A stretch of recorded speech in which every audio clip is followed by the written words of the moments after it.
How do you have a conversation when the patient comes up to you and says, are you vaccinated? I know that's a conversation that we all gonna have to have, or at one point or another, with your patients. And how would you navigate through that process? In this video, I want to talk to you about how to do that without being confrontational, or more worse off, what you can do is run away from the conversation and hide from it. So let's get right to this particular episode.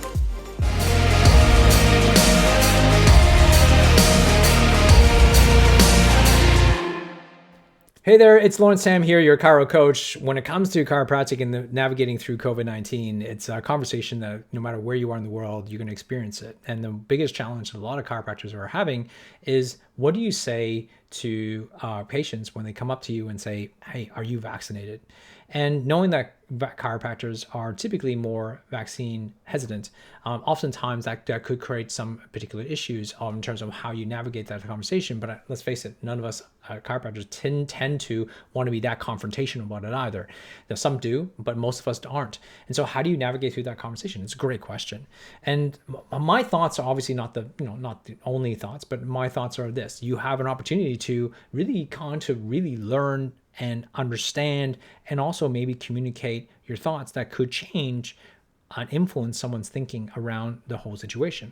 But before you answer, you have to know why or what they are thinking, why they're thinking this, and basically you need to set context. So context is the most important. So how I typically respond is actually not respond with the answer. I typically respond, and instead of shying away from it, I actually would just ask a question.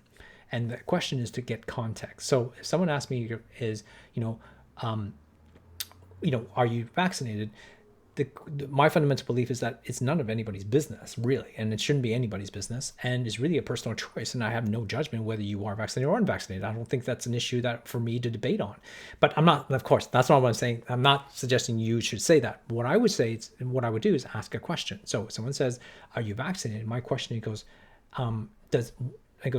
how I would answer that question to the patient would be to ask them a question of this. The question is, he goes, is that a concern of yours? And the reason why I ask that question is because you're going to get a couple of different responses. You're going to get three different types of response. One is, I goes, no, it doesn't. I'm not concerned at all. I'm unvaccinated, and I just wanted to know, would you still take on a client like myself? Okay, that's a very different response versus someone on the other side who goes, yeah, it's a concern of mine. Okay. And the third type of response is usually goes, oh no, I was just curious. Okay. So there's something in the middle. So why is that so important to ask that question? Well, I think setting the context, it really matters, because now you know how to respond to each one in the appropriate, because how you respond to this person who's unvaccinated is a very different response to someone who is concerned, who generally is concerned about the situation. So let's kind of deal with this one. Well, that's easy. If they're unvaccinated, and you might just go, well, depending on how you feel about this, of course, I'm just making an assumption. But if the assumption is that you taking on, someone goes, no, we don't discriminate here. It doesn't really matter whether you be race, gender, or whether you're vaccinated or unvaccinated, we're still going to be taking care of you. So not to worry. So that alleviates that particular person. And then if anything, that helps bonds to you that you are still going to accept them. The person on this extreme end goes, yes, it's a concern. So now you know the context you're dealing with, because now you can know how to respond appropriately. So I'm not going to give them a lecture, because that's not my job. My job is to kind of just ask questions.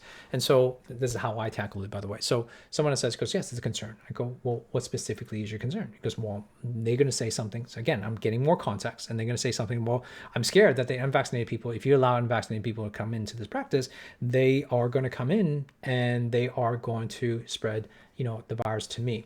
Okay, great. My question to you then is, but you're vaccinated, I assume. And she goes, yes, I am. And he goes, so what is your concern?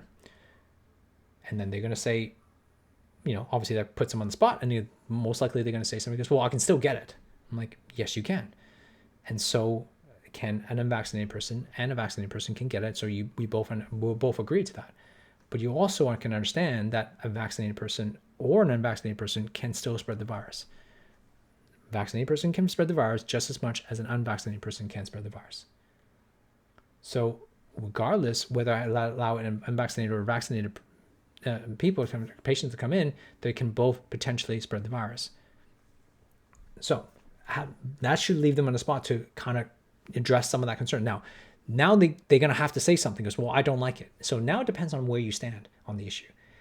I think it's really important for us leaders, and this is your business, and as a leader in health, you have a responsibility to stand up for drawing the line somewhere. And there's nothing about personal belief. This is where you want your practice to be. Now, I'm going to assume that you're watching this video, and my assumption is that if you, sorry, I shouldn't assume, but if your practice has a stand that only wants to take vaccinated people, fine, that's your prerogative, right? But I'm going to assume that if you're not, you're assuming that I'm assuming that if your practice isn't discriminatory between unvaccinated or vaccinated, and you want to take a stand, this is your opportunity to stand. This is an opportunity to kind of go, you know what?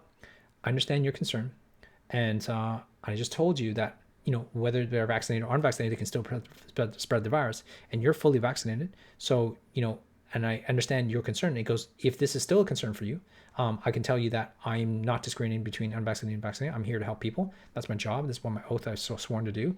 This is what I want to do. But if this is still a concern for you, I'm happy to refer you to another practice. That's taking a stand. That's you drawing the line of going, like, this is where I'm willing to, this is where my compromise ends. This is where I'm happy to have further discussion with you. But at the end of the day, is that if you don't want to compromise and this is your stance, then I can't really help you. Then I'm happy to help you find someone else. That's usually that would be my response to that type of person. Not because I don't like them, not because I judge them for what they judge me. It's just that this is my business and this is how I want to run it. If I'm going to lose a patient over it, then I'm going to lose a patient over it. But that's the mentality that I think you need to have when it comes to things, because I can guarantee you the people who respect you will respect you, and the people who won't, and they will never will. So why are we compromising and bending over for those people who are not going to respond to you or respect you for all the other people? Just because we're not going to compromise. Never compromise on your values. Know what your values are. I don't need to scream and shout. I don't need to tell them exactly what my thoughts are. I just need to tell them where I stand on the issue without screaming and shouting. I'm just going to ask them questions or let them think for themselves and then make a decision on their own. Because at the end of the day, whether they choose to get care or not with you is always a choice. So that's where I kind of, how we'll respond to the situation. So let me recap this. Number one, you need to ask questions to get context. And then knowing the context, if you don't need more context, ask more questions to get the context. And then 3 is to respond appropriately to the context based on how they respond. So I hope this has been helpful for you to help you navigate through these situations, these tough times. If you're suffering through anything that, if you're going through some difficult times, if you need to have someone to talk to, then, reach out and see if I can help you. But most importantly, care for your patients the way you want to care for, be a leader in your community, stand for what you believe in, and move forward to really change the people's lives, because you have an influence on helping people get well. And that's one of the best ways to be able to fight through any problems in the future. All right. Best of luck. I'll talk to you soon.